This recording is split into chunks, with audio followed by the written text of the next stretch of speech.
Bjorn said that it's great and started removing his helmet.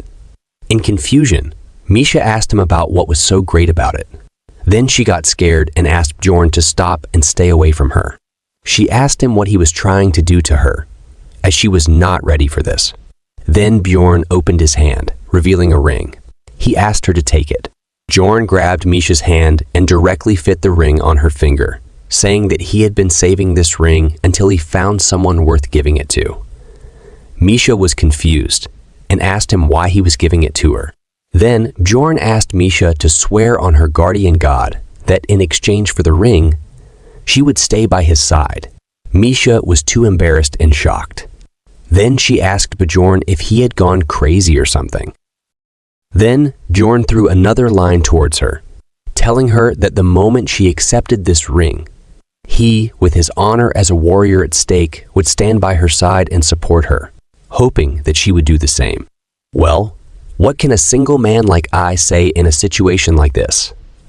But I like these lines, and maybe if I get the chance, I will use them. Misha asked him if he was serious about this, and though it was sudden, it was also the first time she received such a proposal, so it's not that she was not happy. Bjorn said that he was glad to hear that.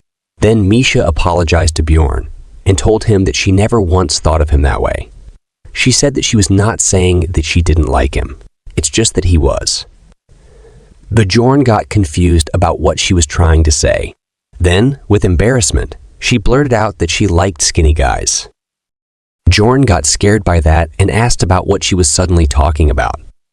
She said that what she meant was that she didn't find him attractive as a man. Poor Bjorn. He got rejected even without making any confession. Yes, you guessed it right. All of this is a misunderstanding created by Bjorn's way of talking. Bjorn clarified to her that it's a misunderstanding, and that's not what he meant. What he really meant was for her to take the pledge to be comrades in exchange for the ring. Misha calmed down after hearing that and started laughing in embarrassment, saying that he almost got her there.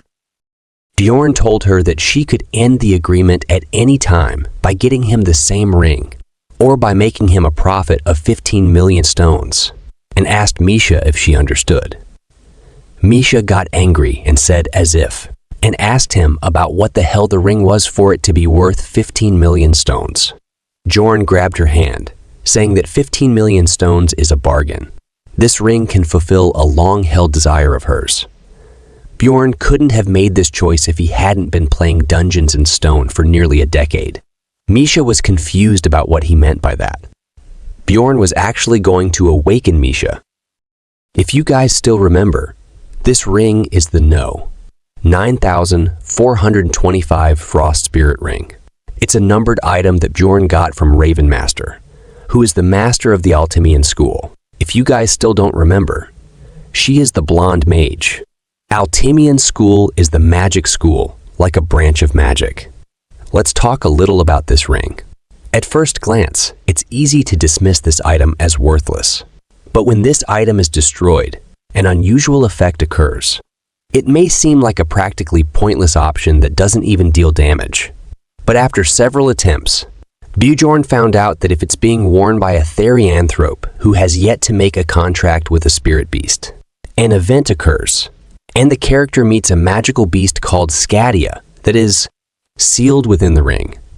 Misha also met it, and it offered a contract to Misha. Of course, this is Misha's long-desired wish, so she happily lifted her hand, touched Scadia, and agreed to the contract. After that, a strong, cold wind enveloped Misha and entered her body, and the contract ended successfully. Then she slowly landed and said that she couldn't believe that she made a contract so easily. Then she asked Bjorn about what on earth was this ring. Then she got confused and said if something like this existed, then why didn't her father tell her about it? She is feeling very disappointed about it. She might be thinking that her father didn't tell her intentionally about it. But then Bjorn said that it might be because he probably wouldn't have known about it either. She was about to say that her father didn't know about it. Then Bjorn said that it's because a mage researched it for a long time and only recently discovered it. Then she asked about how he knew about it, and how did he get his hands on this ring. Then Bjorn told her that she should get dressed first before asking all that. Then she looked down and got embarrassed. Then she asked since when she was like that. Then Bjorn told her that he got them all laid out for her, so she should put them on first, and he also put the plunderer's gear beside them as well, so she should wear those too. Then she looked at Bjorn and said that he was also wearing something new. Bjorn is wearing the new boots with the spikes. Then she asked Bjorn about why she was naked. Bjorn said that it's because he took her clothes off because he heard that all the equipment you are wearing gets destroyed during this ritual. Then, in embarrassment, Misha asked Bjorn why he asked her about the marriage then. In confusion, Bjorn said that it's because if she had a spouse, then he probably would feel offended by this. Then Misha shouted and said that he thought all that, yet he didn't think to tell her beforehand. Bjorn said that he was in a hurry. Then he said that it's enough. And rather than that, didn't she have something to say to him? Misha said, "You," Bjorn said. "What?" And told her to say it. Then she blushed and said thank you to Bjorn. Bjorn asked her if that's it. Misha said, "Thank you very much." Bjorn told her to not try to brush past it. Then Misha asked him if she really had to say it out loud. Then she smiled and called Bjorn and said that once in the past, she tried to die, and it was her father who found her and saved her life. Then Bjorn told her that she should be thankful to him then. Misha said that she is not so sure because it isn't that beautiful of a story. Because when she woke up, the first thing her father said to her was that if she wanted to die so badly, then she should go die inside the labyrinth, and how much more shame she must bring to the family name before she is satisfied. After hearing that, Bjorn thought that this family is even crazier than he expected. So she came to the labyrinth, but she didn't come to die like her father told her to. She simply wanted to run away from that house. She also thought that if she became a great explorer even without a spirit beast and got acknowledged, then her father would forgive her. She still doesn't know if this will make her father acknowledge her, but now she feels that that's probably a good thing.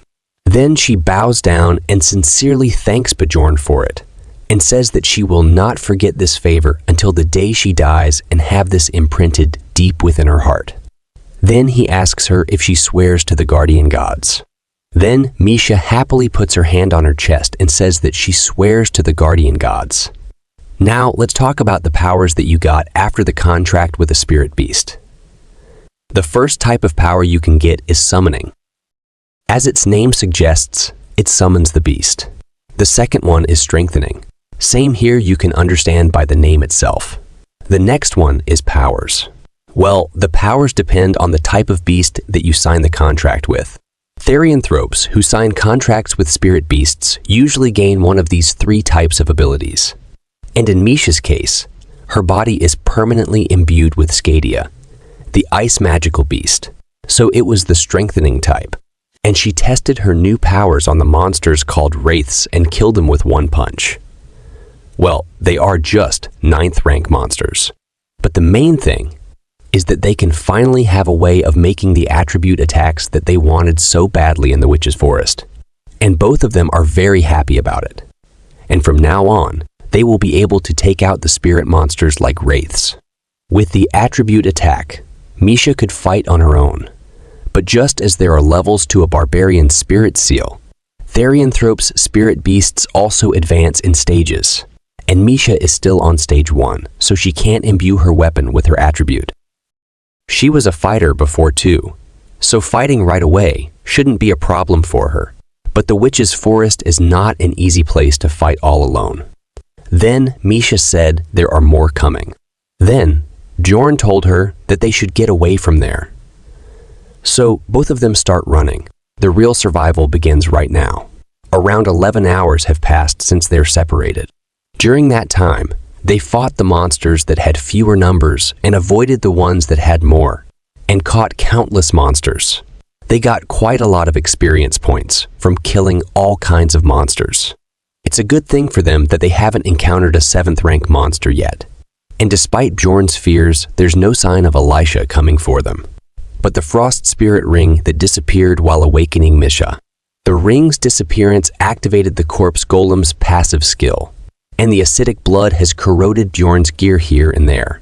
And even the breastplate and the shield made of Tier 2 material Latinium have lost their luster. It's going to cost Bjorn a lot of money on the repairs. And another thing that's a shame is that Bjorn didn't get a single attributable essence in all that time. And Misha's fatigue can easily be seen. At this rate, their chance of making it back alive to the city is slim. Now it has been 12 hours since they entered the Witch's Forest. And because of that, the Witch's Forest field effects have been strengthened. The field debuff will cause abnormal stat effects. So, Bjorn told Misha to tie the rope around her waist. So if they end up falling and end up separate, they can pull themselves up with the rope and meet up. He asked Misha if she knew about the abnormal stat effects from staying in the Witch's Forest for too long. Misha said that she knew, and the abnormal stat effect that they are talking about is applied on them. It's called the Witch's Eye, and from now on, they can't afford to stop for a single second.